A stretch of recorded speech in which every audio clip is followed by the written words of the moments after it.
All right, welcome back to another episode of the podcast. Hello, lunatics. It's been a week since we last saw you. Still coming to you down here from South Carolina.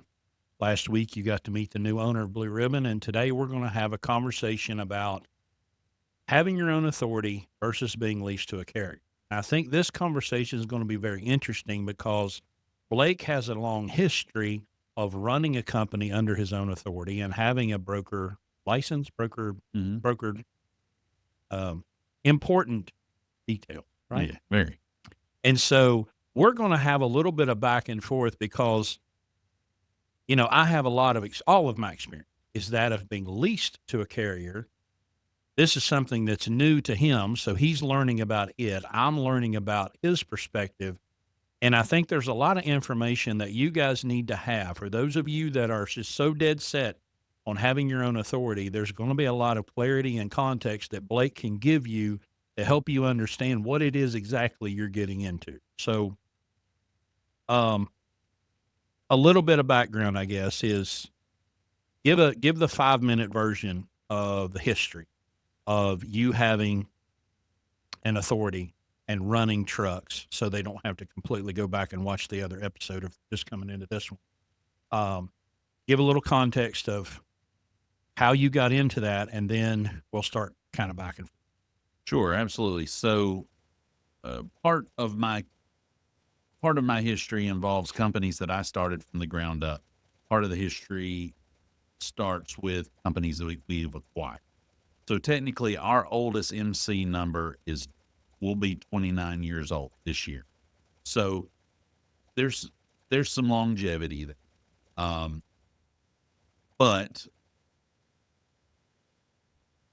if you look at how things have progressed, back in the early 2000s, the 90s, early 2000s, insurance companies really didn't want you to house a brokerage license and a MC number under the same. They will have separate entities. So it creates or forces you to kind of create two different companies, two incorporations, whatever the case may be, and they have to work separate. So everything has to be clean between. So we here we have a company set up as an MC number. We have a company set up as its broker's license, and then we have a much newer company that only about 4 years old that has an MC number, a broker's license, and a freight all under the same roof. Because now things are leaning towards. Um, so we've we've crossed the gamut. You got a question about any of it? We've done. It's you know signing on with a carrier in 20 some odd years ago, that wasn't really an option. That wasn't a hugely done thing at the time. Not if you're doing it as a fleet. Now, single owner operator, sure, that's been forever. But Mhm. as a fleet, that wasn't really a thing. So that initial rapid service MC number and brokerage that was opened started really I guess it initially started as a moving company to move residential Mm. stuff. Uh, had a hard time getting that off the ground. Had a hard time getting it rolling. So a guy called one day and said, "Hey, I need this to go from point A to point B. You got a truck? Do that?" And he was like, "Yeah." And he threw out some stupid price. The guy was like, "Okay." And so he goes, Wait a minute. Maybe I'm in the wrong part of the business." Um, so he kind of moved forward that way. Again, I jumped in midstream on that when I jumped in as a salesperson. That's where I kind of got my start. Um, but when we circled back around, started Clear Logistics on down the line years later, when I started the distribution and all of that, that's how that came about. We needed the ability to move our own truck so we could do local deliveries, a lot of our hands-on stuff in tri-state area. But we also had to have our broker's license to handle all of the LTL freight, all the truckload, all that kind of stuff we did time any. So we had to do everything. Right? We had to check all the. Because you had product that had to be moved, but you didn't necessarily have the capacity. So in order to get capacity to move the product, you had to use other people. That's where the brokerage thing came in. Correct. Correct. Or what the capacity that we had might have been, like we specialized in straight truck. Well, Mm-hmm. we needed a dry van. Okay. Well, I don't have it. So what do I do? Got to, so, that's where the broker came. So I think maybe one thing that would be good to start with, because the word broker just brings a lot It's a of dirty word. it brings a lot of hate and discontent. So I think I wish people would understand, or at least it's my belief, that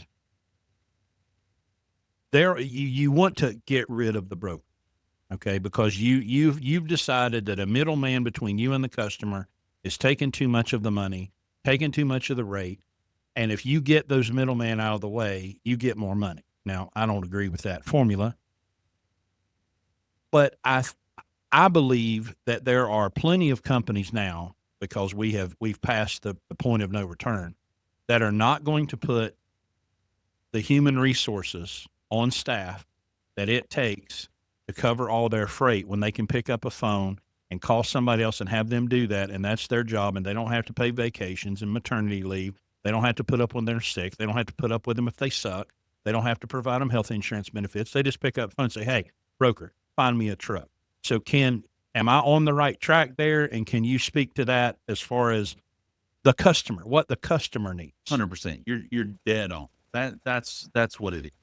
Because I've heard the same argument through the year, and I don't disagree with, okay, if your customer has one lane, you're always going to do that one lane for them. You're going to drive the truck. Uh, sure, it would be more advantageous to everybody just to do it. Wouldn't have the customer wouldn't have to pay that markup to cover the agent cost. Uh, and you would get maybe a little bump up and make a little extra money, because you're doing right with no one in between. Sure, that math works if that's the only freight they have. The problem is, you hit the nail on the head. They don't have that lane. They have 50, and you can only run one. So what would you have them do? Call you, and then you call one of your buddies, have them do it? You broker. That's the way that works. So, Or it makes you a fleet that has multiple trucks that can come in and cover all the lane. right, if you absolutely can do it, but you're 100% uh, dead on, because you take my biggest customer. My biggest customer needs dry vans. They need lift gate straight truck. They need flatbeds.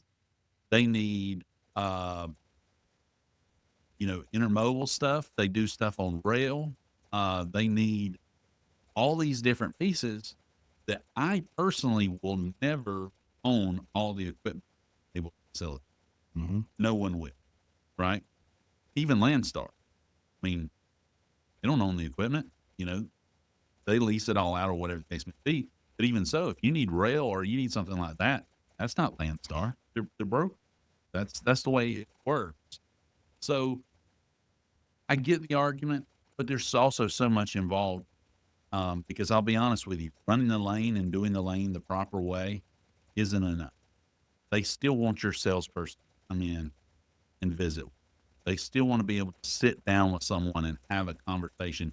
Hey, I don't like how Chris is doing this. I don't like Chris.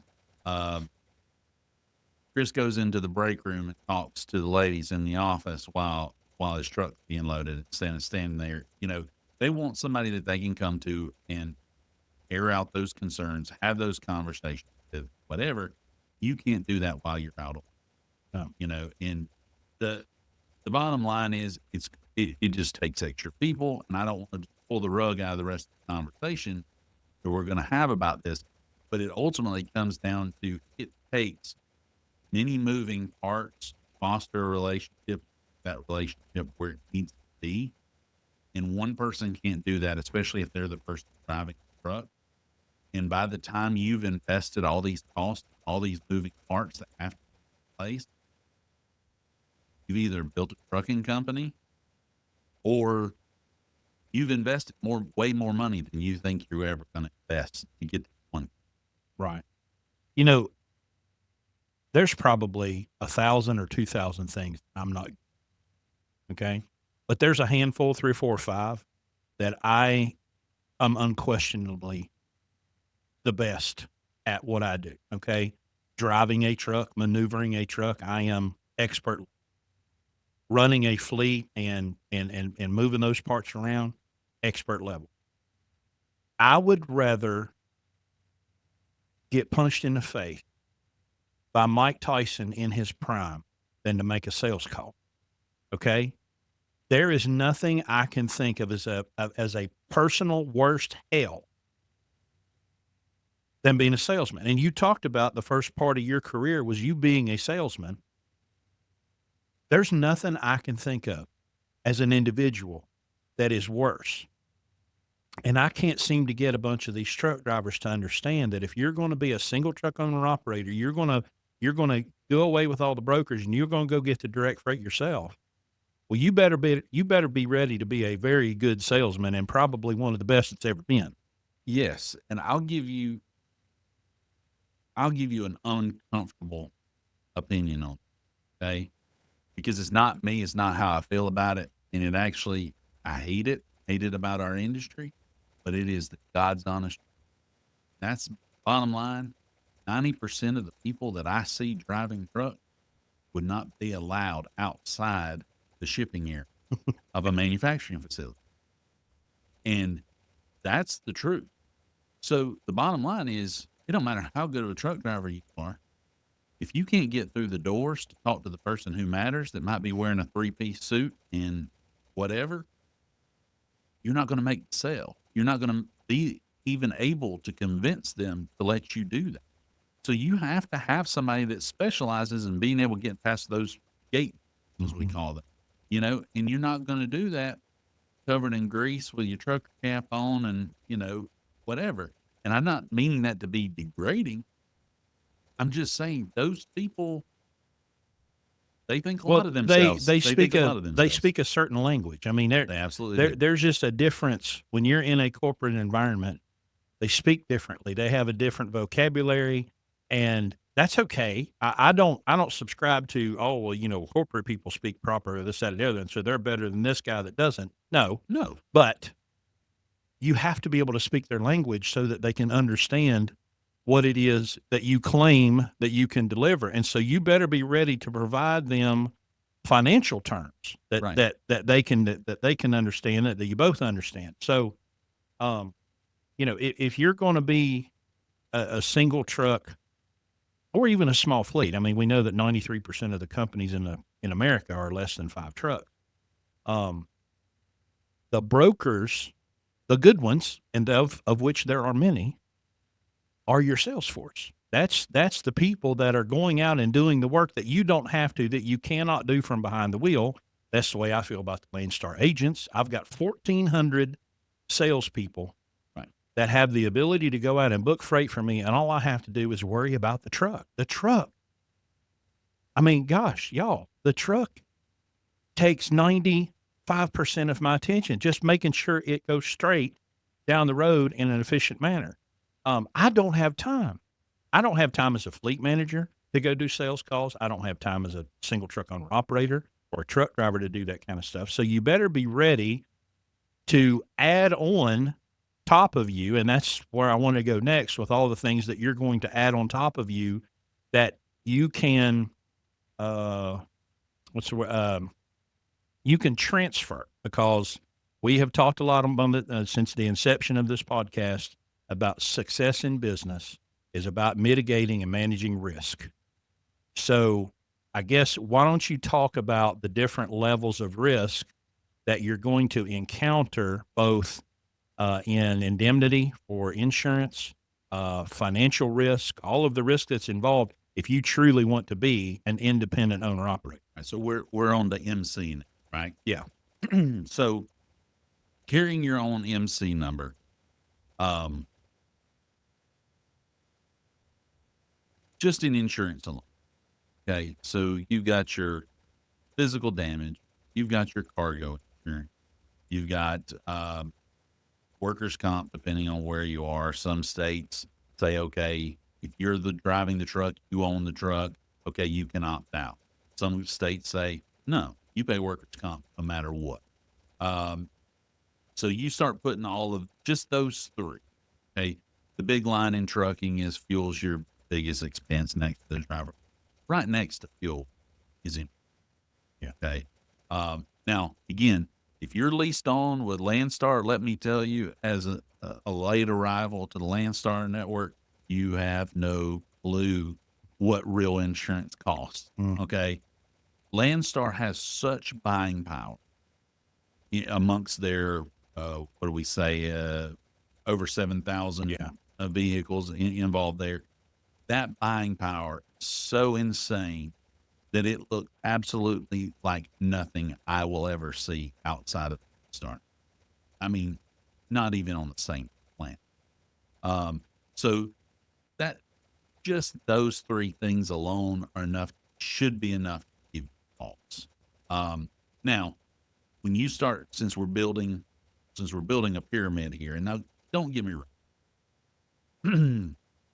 I guess this is a good time to pause and say, if you line up a good, successful authority against a signed on, leased on owner op, okay, we're talking fully established authority, meaning you've built it, pyramid is built, you're just riding the wave. Okay, yes, there maybe are some more benefits living inside of it. The problem here, no one seems to really want to consider is this is like climbing. Yep. You're not going to get here overnight. You are going to shed a lot of blood, tears, energy, money, mucho dinero to get to the top of this mountain, to get to a place that you can get at Landstar Day one. by signing a paper. Day one. And that's the, if you throw the rest of it out, you have to ask yourself, yes, I potentially could get here with, but is it worth pain, blood, and tears to get just a little bit more when I could have got 85% of that just signing? Yeah. So that's something I think you have to look at, and not to avoid your question, but as I'm sitting here today, when you and I had our very first day, you acknowledged this, and it's kind of a deal of your conversations with our following here is with first time owner operators. That's what we're focused on. Mm-hmm. So if you were to ask me this far down the road, you were a one truck owner, you were going to start, what would, unequivocally, no question, I'm saying I'm signing on, no questions asked. But you asked me, you said, well, your ship has sailed. You have an authority. You've already sown all the blood, sweat, and tears. So what now? I can't.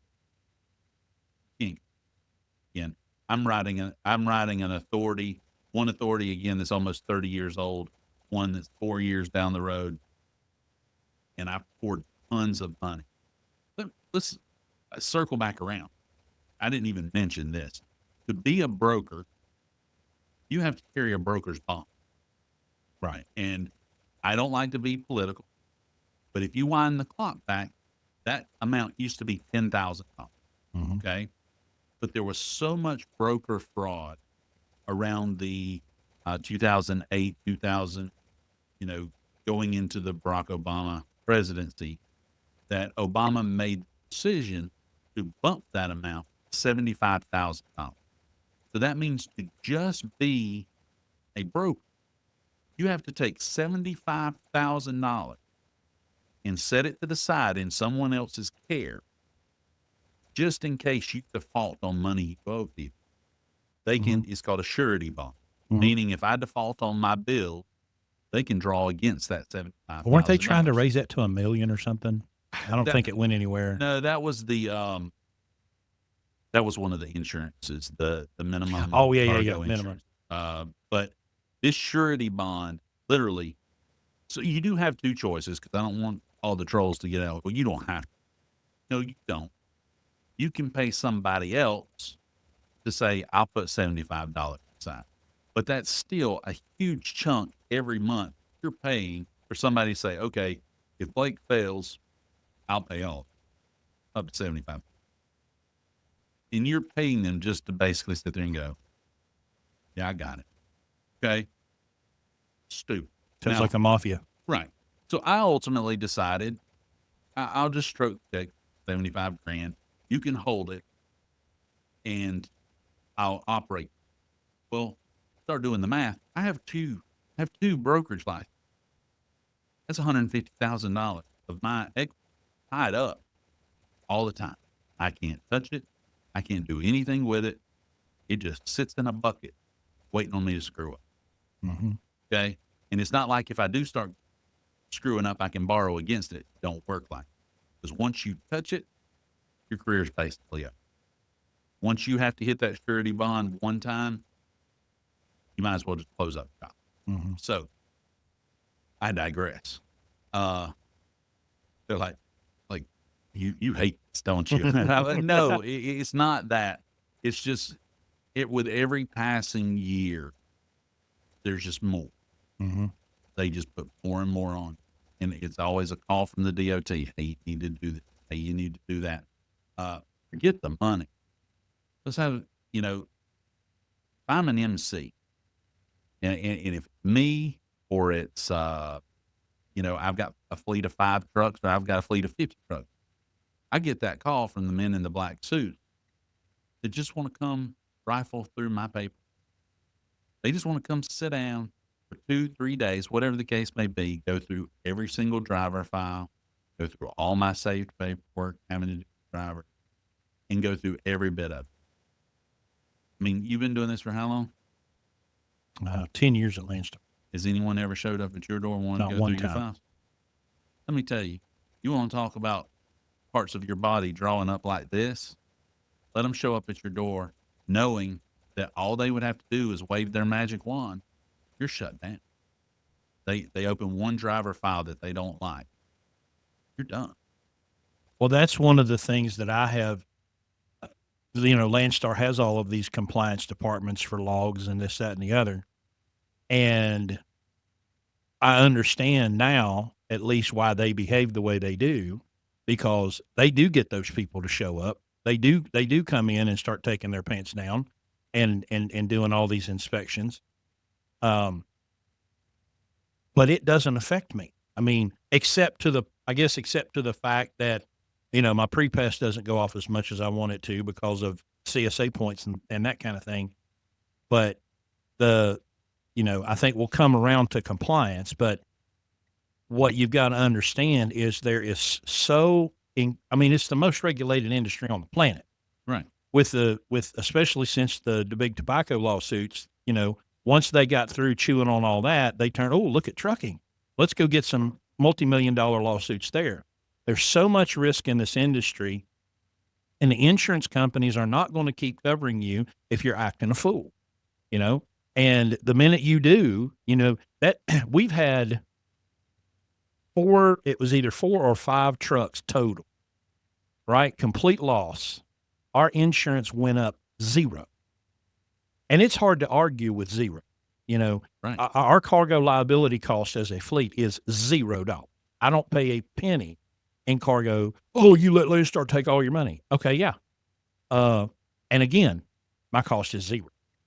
So when I think about the risk level of lawsuits, I think the risk level of loss when it comes to insurance, I would much rather have that 800-pound gorilla in the corner that is Landstar or Gallagher Bassett, where somebody, flip-flop runs over my truck in the parking lot and their insurance company won't return my calls. I call Gallagher. Gallagher writes me a check, and the Gallagher goes after. Well, they would much rather hear from me than they would Gallagher, because Gallagher will subrogate them into bankruptcy if they have to. Right. So, all right. So insurance, the 2 really big ones that I really want to hit is billing, because I think this is the one that because Mm. factoring, I am not a big fan of factoring. Uh, There's a dark, dark place that we won't talk about yeah. that was set aside just for a fact. Now, when we were at the truck show last year, truckstop.com sponsored Kevin Rutherford's CMC Live. And so they were there and they were talking about how they do factoring. It's not that factoring in itself is somehow evil. Okay. No different than than as an American Express card. Okay.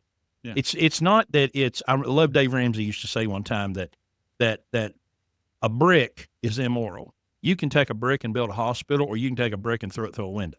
Yeah. Right. My problem with fact is the math.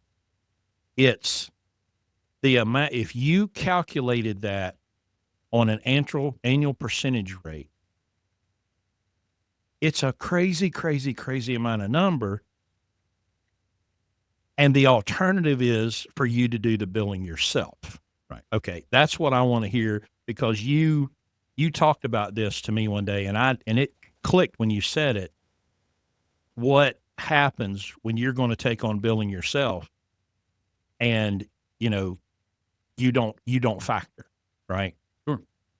Yeah. So, I think one, before we get anything else out, we're part of several networks, right? Just like-minded truckers, whatever companies do the same, right? And every year they have these award banquets. Well, my company consistently wins the quickest billing consistency in our segment, right? Because literally the second we get a signed bill of lading, we're sending bills. Like, we stay on top of it. We instantly have paperwork, the invoice, and everything. We want to get that bill in their hand while it's fresh, right? Now, that being said, as I understand it, and you correct me if I'm wrong, um, sorry with technical difficulty there for a second, but um, at Landstar, as long as you've completed and signed paperwork is returned back by Monday afternoon, Mm-hmm. you're paid for that in the whole previous week on Wednesday. Yep. Is that correct? That is correct. Okay. That's literally 2 days. Mm-hmm. Okay. Most customers, I'm going to, these are not proven statistics. Okay. So bear with me. But I would say 95% of my customers pay 30 days. And that's not, you're going to have a check in hand in 30 days. That means your check was mailed within 30 days, or we only cut checks on Tuesdays and 30 days ran out on Wednesday. So we're not going to cut your check to the following Tuesday, and then you're not going to get it until the Tuesday after that. So that's the largest portion of my particular customer. However, I currently have, I have to fight for 30. Mm-hmm. Right now, the knee jerk when you walk in a place, the first thing they'll tell you is, "Oh, well, we're 45 days, or we're 60 days." And you literally, if they really want you to haul their freight, you have to kind of put up a fight. Like, I'm sorry, I can't do any less than, or I can't do any more. 30 is as far as I can stick. So, Mm-hmm. I don't want to face any potential lawsuits or whatever the case may be, but there is a customer in Anderson, South Carolina, big name. If I said it here at this table, everyone listening is going to know who I'm talking about, because they sell power tools that are green that you can pick up at, Mm-hmm. Home Depot. They wanted us to take over delivery to these factory direct stores. And we were like, yeah, we can do that. We started looking at it. Huge account, a lot of money. Salesman had spent a good amount of time getting it in. We get done with the conversation. They go, "Oh, and by the way, we pay in 90-day terms." So that means I'm doing tens of thousands of dollars worth of work for them per week, and they don't want to pay me for 3 months. And I said, guys, we could do that, but at the end of that first 90 days, we wouldn't even be there to collect the check. We go like that. That's not a thing. It costs too much money to operate the vehicle, keep gas in them, keep them fueled, keep the drivers paid, who all want their money immediately. Oh yeah, right? right now. Because that's the way that works. So we were able to negotiate. We negotiated down to 60. Okay. My top broker that we do business with on the trucking side pays at 60. So I have cash flow all of it, knowing that I'm not going to see my money 2 months. While I was working within Landstar, as long as I get my paperwork in by Monday afternoon, I'm getting paid off. Yep. So cash flow is a problem. Being leased on with a carrier is almost like having built-in factory, and you that has to be considered.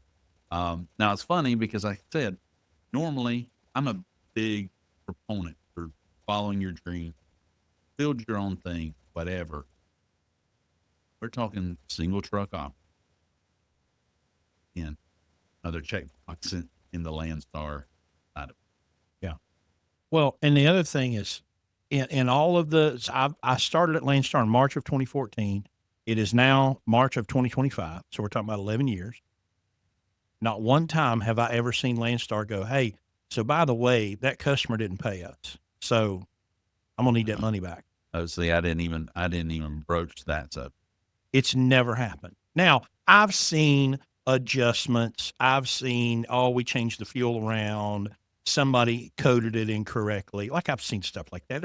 There's always adjustments. Sometimes they're in favor, and I keep my mouth shut and say anything, right? But I've seen adjustments, but not one time have they ever gone, yeah, they didn't pay us, so we gave you that money, but we didn't get paid. They ate it, Now, I've read the contract, and I don't remember seeing it anywhere. Maybe I should go back through and read it. But I don't even think it's in the language that if we don't get paid, you don't get paid. You scan it it's not. on your cutoff day, because everybody gets paid on my pay's Wednesday, but some people are Tuesday, whatever. But whatever your cutoff day is, 2 days later you get paid. So within the Landstar network, the only people that have any liability to Landstar not being paid is the agent. Yes. And I remember seeing that because, let me think about this. Right. If Landstar will extend a certain amount of credit to a customer. Yeah, right. Okay. If it exceeds that amount, or if the customer, and honestly, this is only in extreme circumstances. Okay. So let's say customer comes on and Landstar goes, yeah, I don't know about these guys. We really can only give them 10,000. Well, as we all know, 2, 3, 4 shipments, you're easily 1,000, right? So if I, as an agent, say, yeah, but I'll sign on their behalf. Okay, you extend beyond that $10,000 and they default on it, you're paying it. That's on you. It's on you. So that's the only time within the Landstar. And hey, to be clear, again, I'm an open book.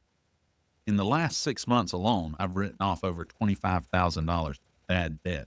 Customer just didn't pay. Just didn't pay. So again, how many years? 12 years? 11 years. 11 years? Never once Not one time has Landstar ever said, no. I guess what frustrates me so much about this conversation that I see happening online, okay? Trying to think of how to word this accurately. $25,000 in bad debt, okay? In what period of time? 6 months. In 6 months, okay. I see owner-operators, whether they're at Landstar or not at Landstar, every day. I saw them at the shop in Charleston, okay? They come in and have a $2,000 problem. Oh, that's too much. I can't afford it. I can't pay it. Okay. You can't afford a $2,000 maintenance bill on your truck. You can't afford a $5,000 maintenance bill on your truck because you don't have the money. How are you going to survive 1 month, 2 months, 3 months, 6 months not getting paid at all, if ever, when one $2,000 to $5,000 truck problem puts you out of business, right? Right. So I just wish we'd be honest and say, well, I accept the amount of risk that is involved in having my own authority. I accept that. I accept that I might not get paid for 6 months or ever. I accept that, but they don't. They ignore that as if it doesn't exist. And then they bag on me for not being a real owner operator because I'm leased to Landstar. Brother, I'm not the one sitting in the truck shop parking lot getting a bus ticket home because I can't afford to fix my truck. I think you ought to watch your mouth when you're talking to me, son. That's right. And I think it's absolutely hilarious. These guys think that I would even care that they would refer to me as not being a real owner operator. Because at the end of the day, titles don't matter. What matters is banking. Agree. And I'm okay with all that. Listen, I don't do this to impress you. You know, to your point, and you and I we'll have a podcast about this at some point. You can roll up in that pretty Pete, and you can make everybody's eye turn at the truck stop. That don't want to put one more food on your table. And I'll be honest, there's a pretty little lady walking around in this building that she's the only person I care what she thinks about me. And the bottom line is, what I do every day puts food on her table and on my children's table. So I don't care. Call me not a real owner operator. I sleep real good. Yeah. I sleep real good. Yeah. I sleep pretty well too. It's just, and I'm so right before I came to Landstar, I was getting my truck inspection done at the TA in Dallas. You got to have your pre-inspection done as part of your lease on. And I bumped into a guy there. His name's Dan. He's been on the podcast before years and years ago. And so we got to be friends, and we've talked a bunch over the years. And he used to say, man, Landstar's just a really expensive company to operate for. They're just really expensive, really expensive. And I thought, okay, but how? Oh, well, I could go get my own insurance, and I could do this, and I could do that, and it would be cheaper, right? I could do it cheaper than what Landstar gets in the 35%. And then I would say, right, but you got to buy a trailer. Well, yeah, I got to buy a trailer. I'm like, okay. And you got to do all the billing, right? You have to do all that. You got time for that. And I said, how are you so convinced that the dollar that you can command under Landstar is the same dollar that you're going to get calling and getting it from the broker or the customer? Why are you so confident that, oh, well, I can get $3 a mile at Landstar. I can get $3 a mile on my own. And can you really? No, you absolutely cannot. Are you really going to be that good of a salesman that you're going to be able to, and not only that, are you going to be able to get it long term? Are you going to get the contract that stays like that as long as you want it to? Okay. We're showing all our cards. Oh, go ahead, Chris. We bring show them them out. all, right? So there's two things. And one, I don't mean this to condemn anybody, but it's worth talking about. We're talking about building business on, right? Mm-hmm. The problem is this podcast and this company is famous for knowing where all the money goes to the penny. Yes. Right? And at any given time can pull up a spreadsheet and say, bam, bam, bam, bam. Yep. I have been associated with a lot of trucking companies in my time in transportation. And I can go ahead and tell you, there's more hidden cost in most authority trucking companies than you could ever shake a stick at. Okay.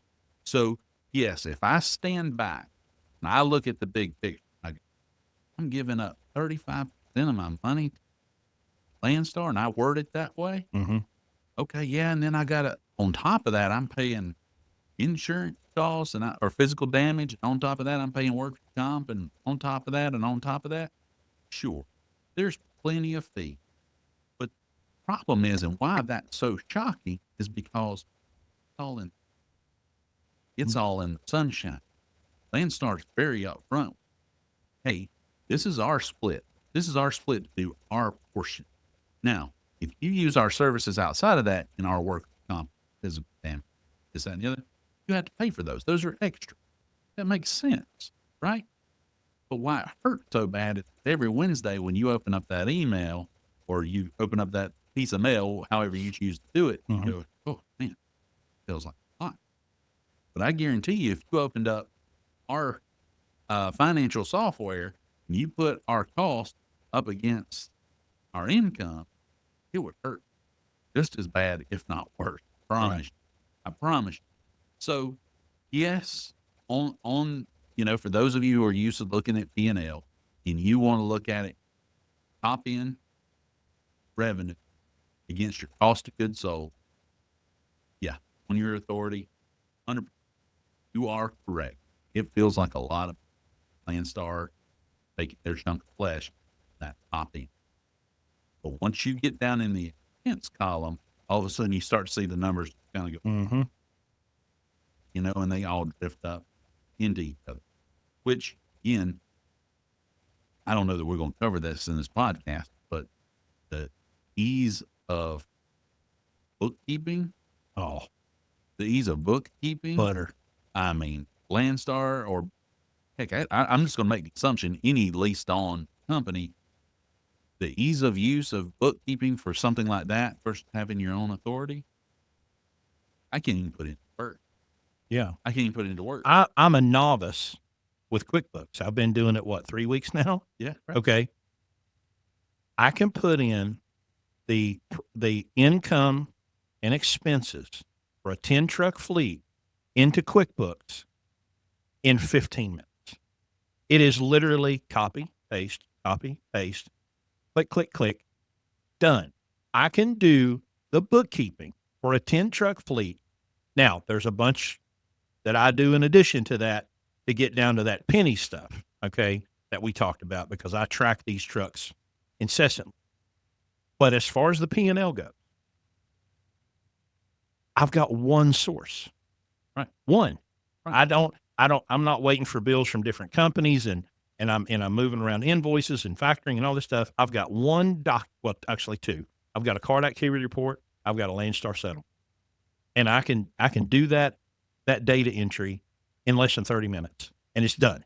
And for reference, the finance department for my other companies is a 4-person. And that doesn't even account for outside service. I just want us to all be honest. Okay. And I have said many times, I'm on record on this podcast, I'm going to do this. I'm going to look right at the camera. If you are running your own authority, have been doing so for more than 3 years, and you are profitable and successful, my hat is off to you, because I recognize how difficult. I recognize what an amazing accomplishment that is. All right. And now so people get mad, right? And they're like, oh, well, you're bagging on people with their authority. No. I have the utmost respect for people that do it and do it well. But you are the exception, not the rule. People will get blindly into this. They have no business experience. They don't know what a P&L is. What's a P&L? I don't know. And then they get lured into getting their own authority over leasing to a carrier with this fake math where half the page is missing. Right. And then they're like, of course, nobody cares when they go broke. Nobody's paying attention when their life's destroyed and their truck's repossessed and they're in bankruptcy and foreclosure. Well, there's nobody there at that point saying, well, I didn't tell you, I didn't make you do this. Well, you led me down the path to get all this. Oh, you've got to get your own authority. You don't lease to a carrier. You don't give your money away. And then when your life's completely destroyed, there's nobody there to say, sorry. Right. Yeah. Where are your influencers then? Yeah. And then see the higher math, right? But, you're 100%. And again, I've said this before and I'm going to continue to say it because I think one of the things that happens with our trolls on this particular podcast is they miss these little nuggets of time where we put these disclaimers in. I have been very successful having my own, and in the company that I purchased that was going under and was sinking, we were able to pull that company up, growing, great things were happening. I'm not telling you it can't be done. Right. What I'm telling you is, remember the Mount Everest thing. It's going to hurt. And if you're willing to put that pain in and you've got the backing and the resource to do it, I wish you the best. Go ahead. And I got your back. Call me, send me an email. I will be your cheerleader all the way. But what I don't want you to do is go in blindly thinking it's just going to fall in your lap, because it's not. Trucking is hard. Yep.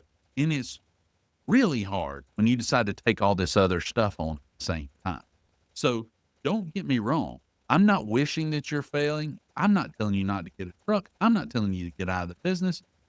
I don't care if you build a building right next to mine and we go head to head in competition. I love it. There's 2 trucking companies right across the road. I love those guys. But what I'm going to tell you is, just like me, both those guys across the street have bled their company. Yeah. They have worked their butts off, and I respect both of them, and I'll respect anybody else that walks here and tells me they've done the same thing. I just don't want you to be fooled by these idiots on the internet. It's like, go get your truck. This is going to be easy, because it's not. It's like anything else in the world. If you want it, you're going to have to fight. Yeah. So I guess compliance is the other big one, because truck drivers have such a great relationship with the DOT. Because that's always such an easy process, when you're at the scale house, and you're whipping out your permit book. The lackadaisical attitude toward compliance, shocks me, because you're going to produce that paperwork, or they're going to shut you down. Right. And that paperwork's going to be correct. Now, for me, being leased to Landstar, it's easy. If I have a permit that's expired, I just go on Landstar online, hit a button, print it out. Right. Because there's an unbelievable number of people that sit in offices, and their job, their whole purpose in life is to make sure the permits are right. And all I have to do is pick up the phone and call them and say, hey, I need this permit. Oh, okay. Well, here you go. And it's done. But when you decide, and this is when my kids were little, we were big on teaching them responsibility and accountability. And I would use the phrase, down to 3 years old, hey, you just made a choice. Well, but I don't like it. I get that. No, the problem is you like the ability to choose. You don't like the consequences that came from that choice. Right. Okay, so when you choose to get your own authority and you choose to do it that way, you are also choosing whatever consequences come from you not doing your business right. So when you're talking about the audits, that's that compliance part, right? Yeah. Okay. I know we're focused on single owner operator. Okay.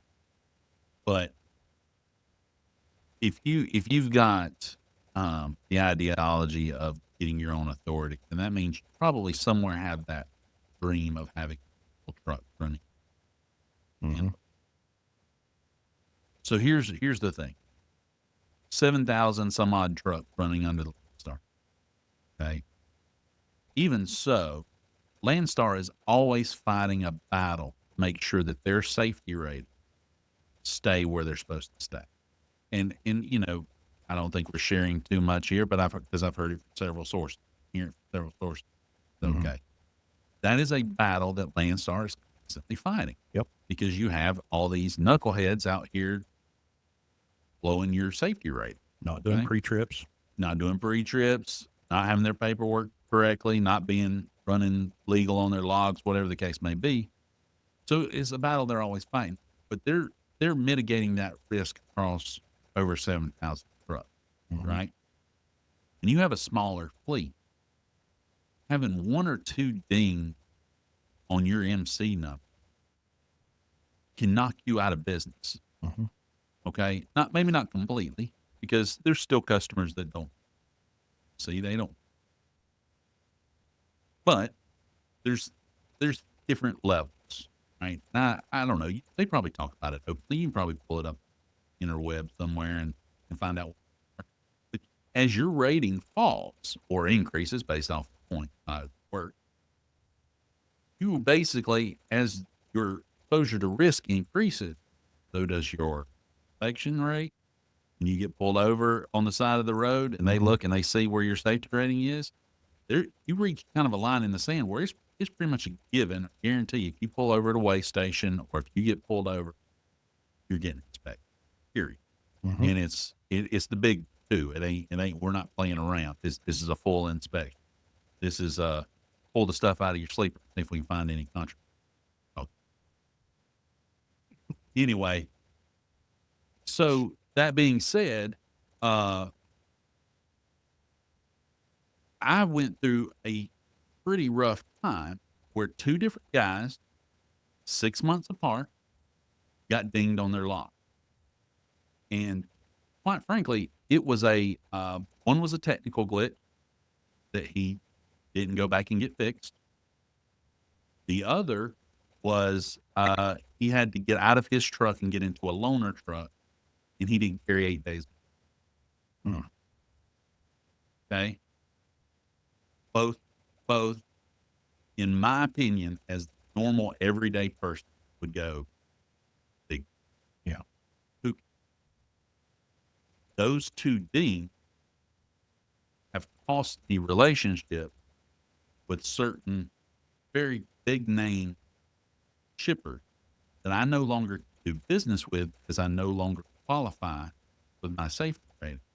Being I got kicked out. One starts with an L and ends with a star. Okay, so again. I'm talking about the other fleet Yeah. here. So no, Blue Ribbon has not been kicked out of Yeah. anything. Right. Uh, we my other fleet is also an approved carrier or was an approved carrier for Landstar, but because of these two things, I know on grant because they're really great safety. So that all being said, if you're not on top of everything, it could cost you. Yep. Period. And like you said, in the 11 years you've been doing that, never once has anyone showed up at your door.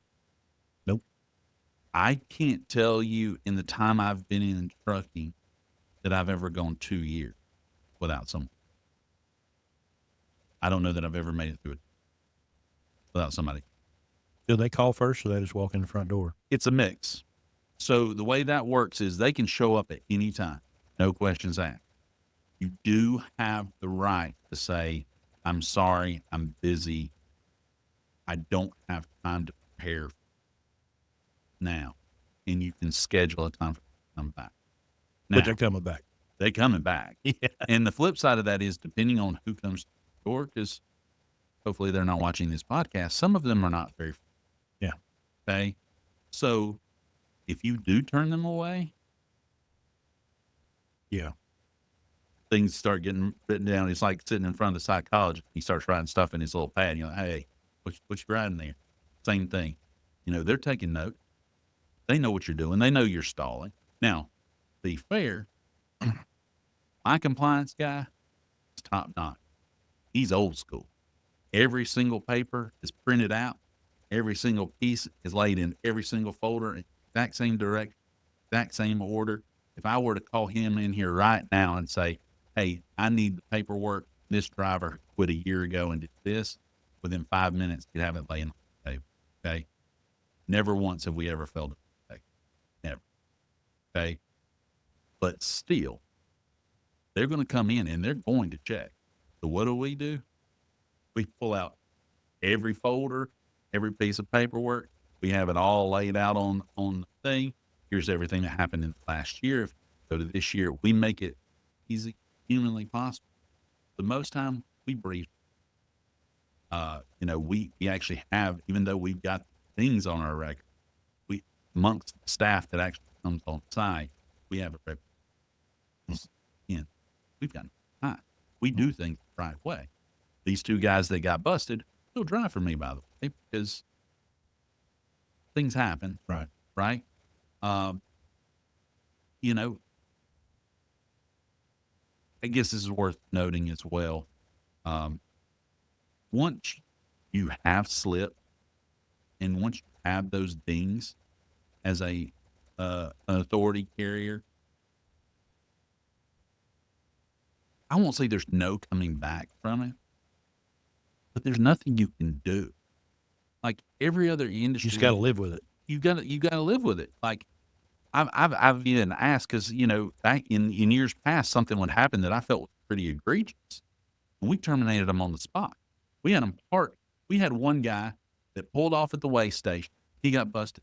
Pretty egregious thing. Mm-hmm. We had him put the keys in the seat, lock the door, close it, and walk home. It was that egregious. Mm-hmm. We don't care how you get home. You're just not doing it. You're not pulling it one more foot. They didn't care. They didn't care that we terminated. They didn't care that he'd been through all the safety. They didn't care that he'd done all the things. We had, even though we sent him home and we sent him back, we had to shoulder the consequences that came with that ding. And it was a big. So those are the kinds of things that you need to take into consideration. And I've heard you say it before. Once you go to that second truck, don't ever expect that second driver to ever do it the way you. Right. Well, start multiplying that times 5, multiply it times 20, and then all of a sudden you got people at business or they'll just stop. Yeah. And that's when it starts. And that's when I can only imagine what these companies. I know Swift gets a bad name and all these companies, and rightfully so. But you try keeping up with 25 drivers. See how that goes. Yeah. I mean, whatever. I don't know. I think it's 20,000. I was about to say, I think it's A some bunch. astronomical number, but I'm curious what your thoughts are. Over the last few years, I've heard that the brokers wanting to see inspections of carriers. And they say, well, it's part of fighting fraud because if you've been inspected, then we know you're a real carrier. Okay. Now I'm pushed back on this a little bit with some of my friends that are brokers. And I said, okay, guys, I get where you're coming from. Okay. But I drove trucks for 25 years and I can probably count on one hand in 25 years how many times I got level 1 inspected. Now I always drove for big carriers. So maybe they don't see the big carriers as low hanging fruit. So maybe if I had spent 25 years working for small carriers, I would have been inspected more. But I said, guys, there's just not enough DOT cops in existence to keep up with 3 million or 4 million, however many million trucks there are on the road every day.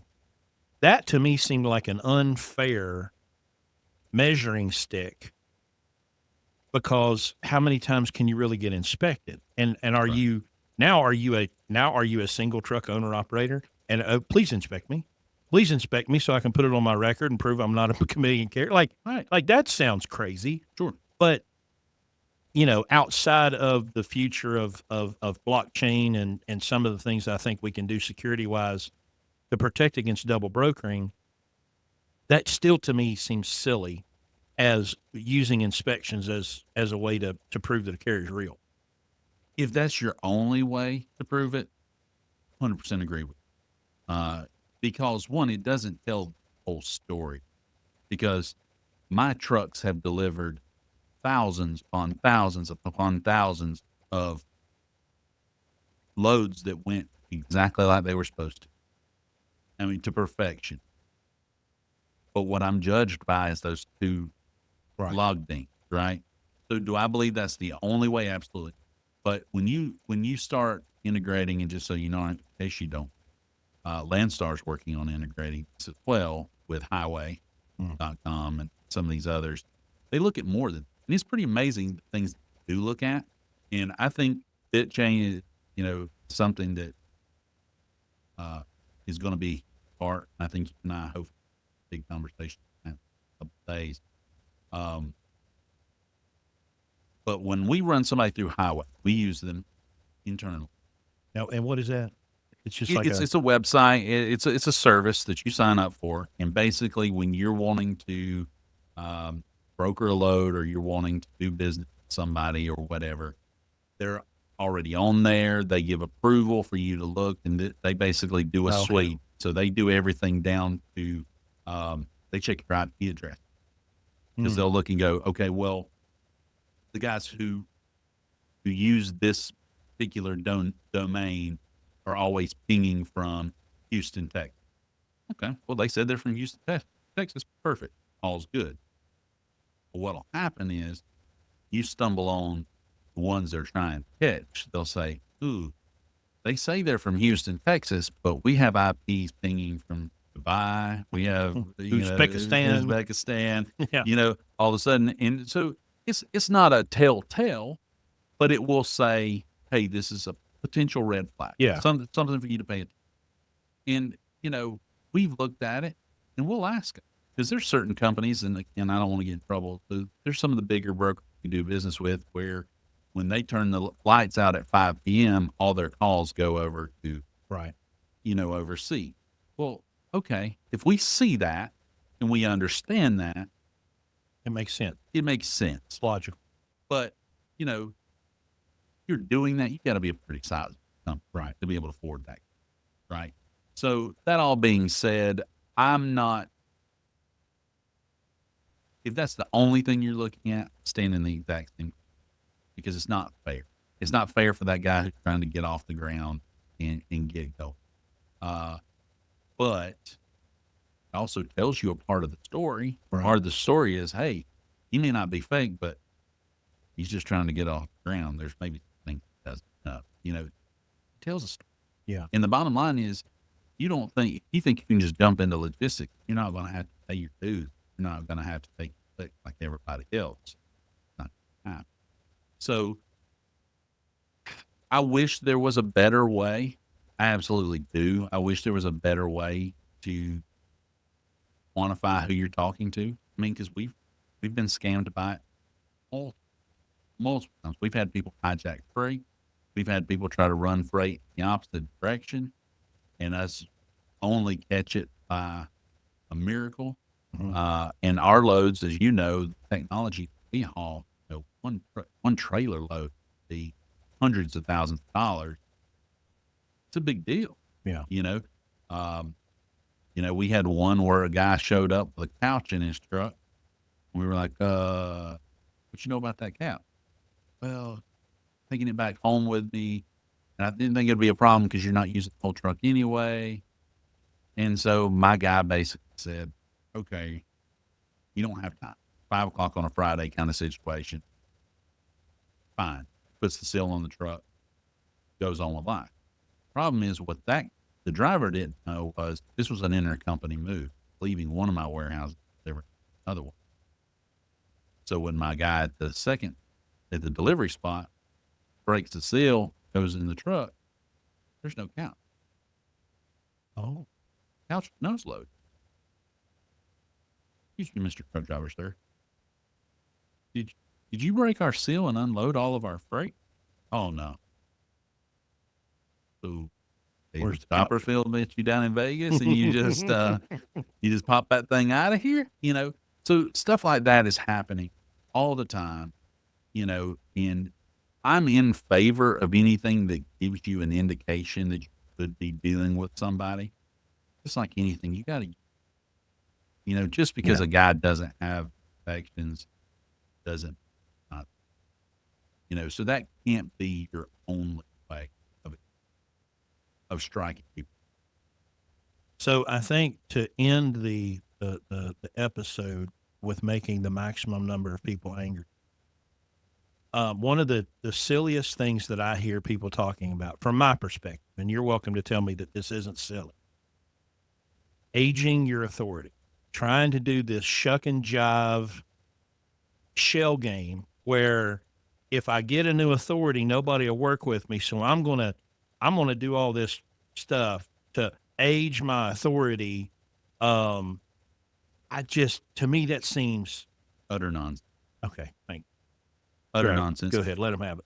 No, listen, when I tell you I'm all cards on the table, I'm all cards on the table. If you care enough or you question me enough when I ask how much money's in my bank account, I'll tell you. I got nothing to hide. And I can sit here and say that with a straight face because I mean it. So if you want that aged authority that bad, go buy one. There's plenty of companies. I mean, literally, go read the news. I mean, there's thousands of companies going out of business a month that would gladly try to recoup some of their costs by selling you their authority. I mean, if I'm going out of business, if I could sell you my name, my authority, my domain as I'm running out the door, I'd gladly. And most of them, go on Facebook, jump in. There's groups.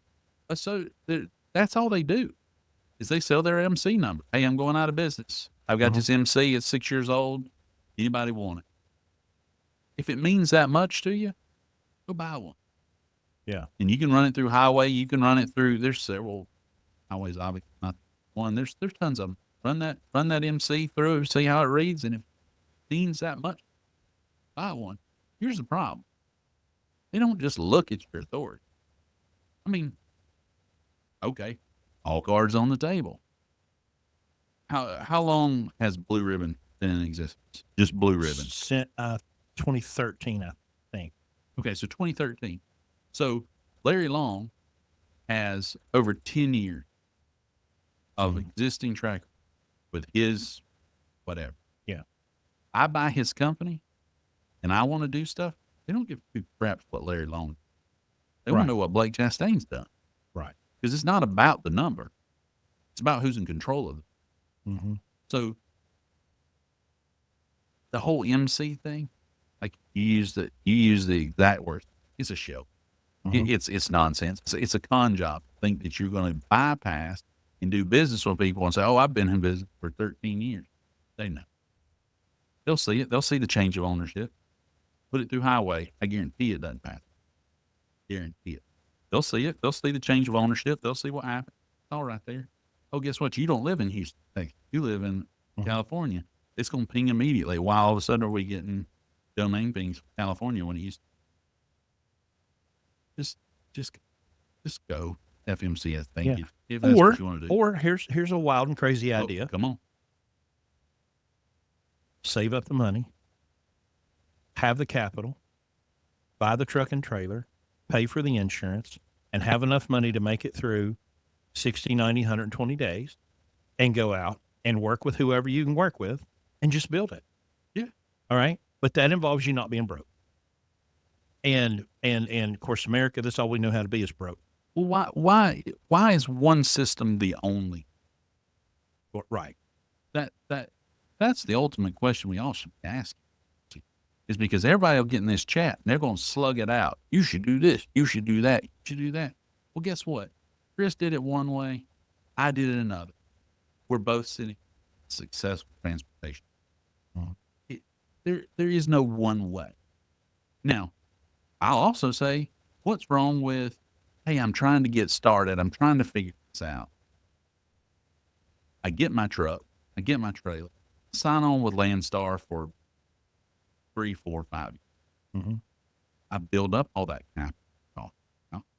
And then I take my truck. And if I really, really want, I have enough time in the industry now that I've pushed that risk off far enough that I know now, yes, I'm willing to take on the risk. No, I'm not. Know enough about to make an educated decision, not because somebody told you on Facebook or told you on TikTok. You know firsthand what you think you can do.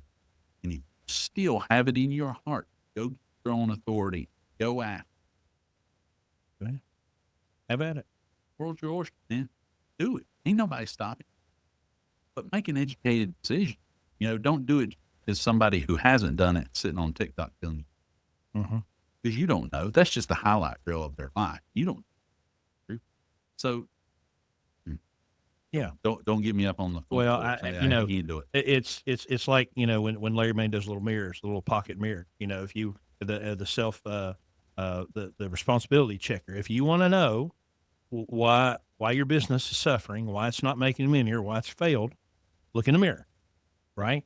So I'm fine. If you want to lease to a carrier, great. You want to get your own authority, great. Accept responsibility for the decision you've made and stop blaming everybody else when you fail.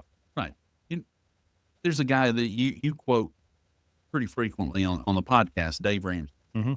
And he said something not that long ago that just made me laugh. And it resonated with me because I've always been an entrepreneur at heart. You know, it was written in stone a long time ago that Blake Chastain was going to work for himself. Right. But he said, it's funny because you sit in this job and you work for somebody else. You're like, I don't, this guy's a jerk, blah, blah, blah, blah. And you go out and you start your own business. And if you do it the right way, you all of a sudden wake up one day and realize you're working with the most hard-nosed, pain in the butt boss that you could ever hope to work for. And he's staring at you in every mirror you walk past. Right. And that's my life. You know, I wanted that freedom. I wanted it. But like you said, that one little compact, that doesn't get it done because there's mirrors hanging everywhere. There's only one person to blame here. Anything goes wrong, there's only one dude in that deal. There's only one dude where the buck stops. Let me tell you something. You think anything's keep you awake at night? Have 70 people working underneath. Mm-hmm. I put food on every one of their tables. And it's tough. Yeah. It's, and if you're not willing to accept that responsibility, please don't go buy that second truck and be like, oh, well, and I see them on Facebook. I saw one today. Well, you know, well, we've been thinking about getting a second truck. What's everybody pay the driver? I'm thinking, what about the other 17 line items that you're not talking about? Or how the fact that you're going to hire that driver, they're going to drive it for 2 weeks and quit because they don't like the smell of the seat, or the engine's too loud, and they're going to drive it 2 or 3 weeks and quit, and then they're going to leave it wherever, and then you're going to go get it. That second truck is not going to make you money. It's going to cost you money. If you can survive long enough to get the third, fourth, and the fifth, you can eventually start maybe making some money. But it's the blindness, and the I don't know if ignorance is the right word. It's kind of a mix of ignorance and arrogance. It's an ugly word, but that's the exact definition. Yeah. But to ignore the risk, to ignore the danger, to ignore the pitfalls that are coming. You cannot avoid that. I'm fine if you go in eyes wide open. Yes, I accept this risk, and I accept that this is going to be hard, but I don't hear that. I don't hear that acceptance. I just hear that, well, yeah, I'm blind and I'm not looking, and you can't tell. Okay. All right, buddy. Well, have at it. I wish you the best of luck. If you want to be a truck owner, not just an owner operator, you know, you want to make money and have it create a life. 1 or 10. Yep. And that's not just me saying that. Listen, I'm not putting myself up as an authority here. Mm-hmm. That's an understood. You could deep dive the statistics and you're going to see it. Mm-hmm. It's 1 or 10. or 10.